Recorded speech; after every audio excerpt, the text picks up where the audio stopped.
Hey!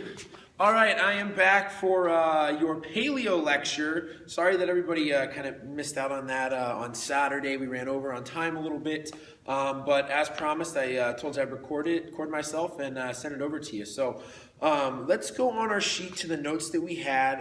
It'll say paleo lecture / CF breakdown. That'll be the CrossFit breakdown of paleo and paleo in general. I'm going to jump right into it. I'm going to try to keep this under 15 minutes. I know we ran over on some stuff. I got a lot of information for you, so here we go. All right. Now, in this order, going back to the first thing we said, our lean meats, all right, our healthy fats, nuts and seeds, our vegetables, some fruit, little starch, and no sugar. I'm just going to kind of chip away at that list down this. All right, so let's talk about lean meats as our most valuable and most important protein source. All right, why are they the most valuable and most important? Well, they contain amino acids. All right, listen to Eric's speech. Those are the building blocks of protein. All right, plant-based proteins such as chia seeds, quinoa, hemp seed, pea protein, and soy protein do not include amino acids in their context, and therefore they're considered incomplete protein. And when Natty and I were in the grocery store and she pulled out the beans, there's like, these are a good source of protein. She was right, and we talked about that at home, but they are an incomplete source of protein. Now, lean meats are your most nutrition-dense source of protein. Meats should be grass-fed, free-range, or wild-caught if it's seafood. Look on the label. It almost always tell you seafood-wise if it is farm-raised, which you do not want. You want the wild-caught. Why is that? Well, lean meats that are grass-fed, free-range, and wild-caught contain the best sources and ratios of omega-3 to omega-6 healthy fats. Now, which I'll get into that a little bit later, but keep that in mind for now. All right, and also protein drives all sources of body functions. All right, going on to the fats portion of things. Fats get a bad rap. Fats do not make you fat. All right, now with the multiple fats that we have saturated fat, monounsaturated fat, which is the heart healthy fat. We also have polyunsaturated fat. All right, saturated fat, believe it or not, should be about 30% of all fat consumed. Saturated fat also gets a bad rap. That's not necessarily true. You do not want 100% saturated fat, but these fats need to have equal ratios to work together in the best in your body. So 30% of your fat intake should be saturated fat, 30% should be monounsaturated fat, another 30% should be polyunsaturated fat. That will allow all those fats in your body to work the best together. Once again, this is about ratios. Just because monosaturated fat is the best fat for you does not mean you should only consume monosaturated or monounsaturated fat. That's not going to do better for your body. More is not always better. All right. Now from there, polyunsaturated fat is an essential fat. This is what is found in fish oil. All right. This is what is found in grass-fed, free-range, wild-caught meats. All right.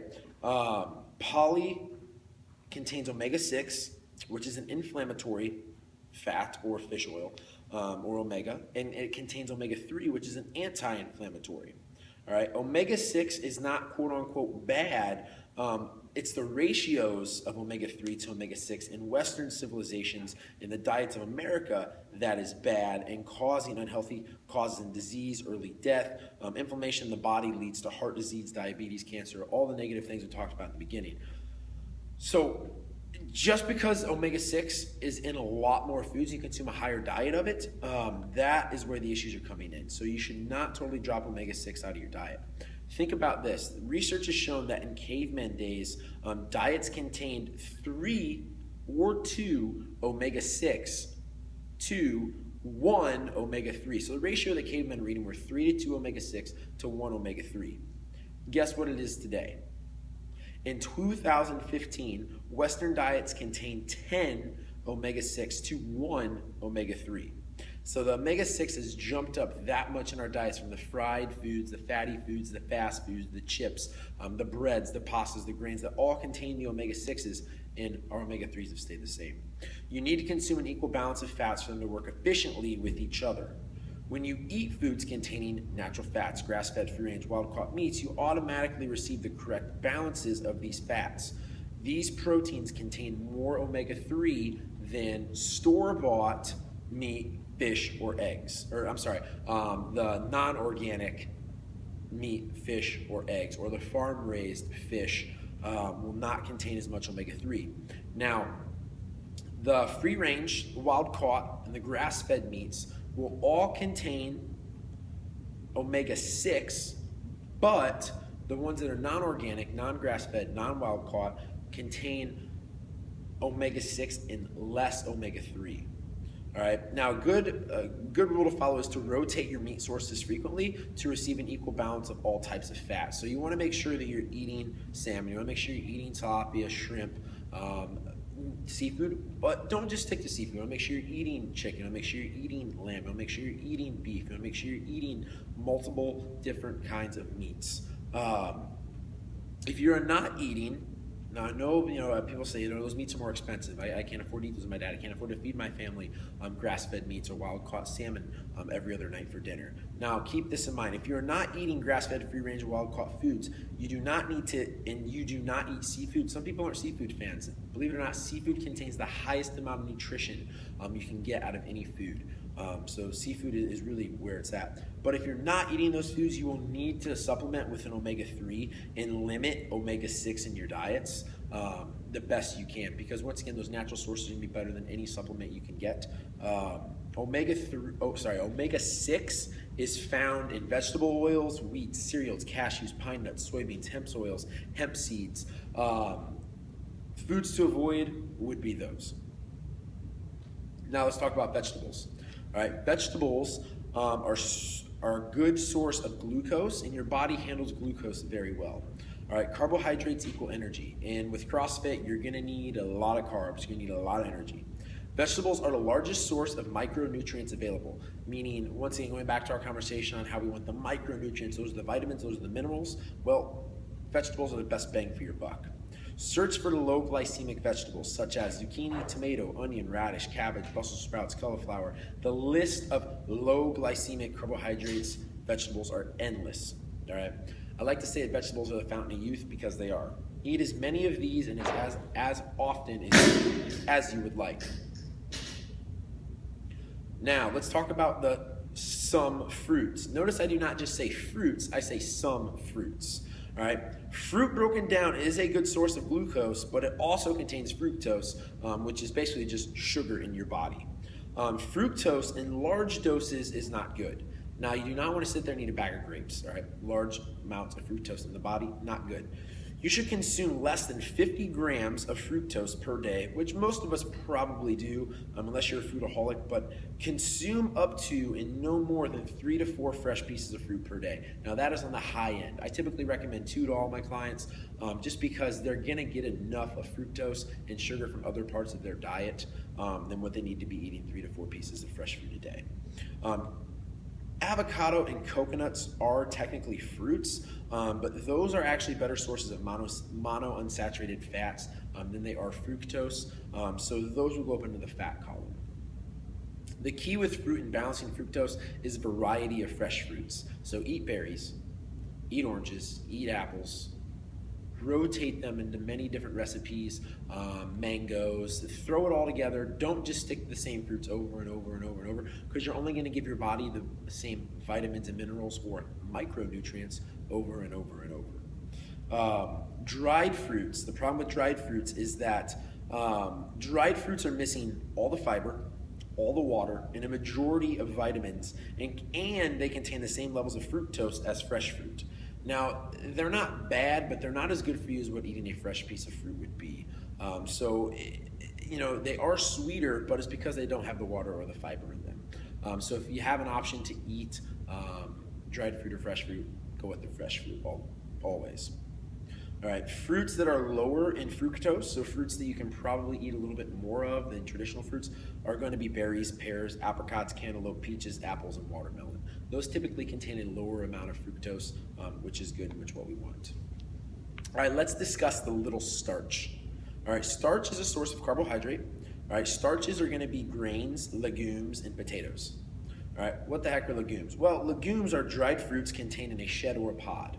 All right, the most well-known legumes are going to be peas, beans, peanuts, and alfalfas. Legumes will not kill you. They are better for you than grains, but still might not be the best source of carbohydrates. Grains, legumes, and potatoes are rejected from the paleo world because of their allergic reactions caused to people, such as gluten, celiac, digestive issues, peanut allergies, and autoimmune responses. Food allergies are not something that your body had back in caveman days. Back in caveman days, there was no such thing as a food allergy because the foods that they were eating, their body accepted. Where nowadays, there's a lot of chemicals, a lot of preservatives, a lot of garbage, a lot of processing done to our food, and our body will actually reject those because it doesn't identify what we're eating as food. Autoimmune responses, once again, the body cannot distinguish between the proteins in these foods that cause an autoimmune response in your body. So what happens is your body will actually attack itself because it doesn't know what's good and what's bad, which is why legumes, grains, and potatoes are rejected from the paleo diet. Good starches are sweet potatoes, squash, and bananas. All right, those are heavy carbohydrates. Eat up on them; they're good for you. But don't have them 5-6 times a day. Have them 2 to 3 times a day. No sugar. I'm going to touch on this briefly. Sugar is related to diseases of the modern day civilization, and all those diseases are backed by a high intake of sugar. Generally, eliminate all sugars from your diet. Sugar drives our bodies into insulin resistance and diabetes. It causes overload on the pancreas to where the pancreas cannot keep up with this, so it shuts down, and it depletes the pancreas of all its insulin. All right, enough said about that. I think we all know the negative effects of sugar. No vegetable oil. All right, watch out for vegetable oil. It is packaged in so many foods and so many restaurants. All right, soybean, canola, safflower oil. Avoid them. All right, they're industry processed oils. They're high in omega-6 fats, and they're used in most restaurant cooking because they're cheap and tasty. Restaurants love both those things: cheap, increased profit margins, and tasty. My favorite subject to tell people and talk about. This gets my gears going. No dairy. All right, you don't need dairy to survive. And did you know humans are the only species or mammals who consume another species' milk? The breakdown of animal milk within the human body does not match the structure of human milk in the human body. Believe it or not, human breast milk is going to be healthier for your body than what cow's milk ever will be. So see someone drinking cow's milk, if you were to give them mammal or human breast milk, they're going to be better off with that. Their body is going to recognize that as food and as energy and as calories. Which is why a lot of people have lactose intolerance, all right? The body recognizes milk as a foreign property, attacks the body, causes autoimmune and allergies, all right? Milk or dairy is related to high causes in digestive issues, cramps, frequent washroom visits, high levels of acid production in the body during digestion, and dairy produces high levels of mucus production in the digestive system, which is not good. You don't want to clog the digestive system. You want the digestive system to flow freely. A lot of constipation is caused by high diets of dairy. About 75% of the world's population, I'll repeat that, about 75% of the world's population is genetically unable to properly digest milk and other dairy products. We all know this, it's called lactose intolerance. There is more calcium in a cup of spinach than there is a cup of milk. It's the calcium with milk is a marketing hype from the agricultural industry to sell more of their product. There are no links between milk and osteoporosis. Also, did you know that countries with the lowest rates of dairy and calcium consumption, like those in Africa and Asia, have the lowest rates of osteoporosis?